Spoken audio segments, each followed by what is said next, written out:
Zbadal som, ako po ceste beha kačička s malým. Zastal som a v kanáli som videl, že sa pohybujú ďalšie malé. 6 mláďat spadlo do hlbokého kanála krytého mrežou. Ich mama sa k ním nevedela dostať a pobehovala po rušnej ceste. Všimol si ju okolo idúci vodič, ktorý neváhal zavolať hasičov.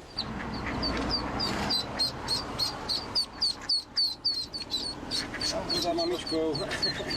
Moje, aké si rýchle. Zlaté to je. Upozorňovali odstavenými blikajúcimi autami okolo idúcich vodičov na to, že sa na ceste niečo deje, aby spomalili. Ďalšie mláďa uviazlo na druhej strane cesty.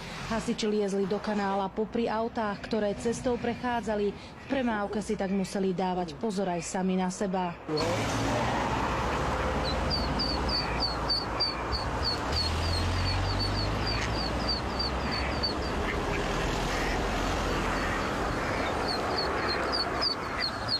Behala určite aj s malým, zo 3-krát by ich tu už bolo zrazilo. Kačacia rodina prešla z Hrona cez 2 dvojprúdovky plné aut. Hasiči ich naložili do vaku a odviezli späť k vode. Všetky sa bezpečne vrátili tam, odkiaľ sa vybrali na výlet. Oni pôjdu za ňou.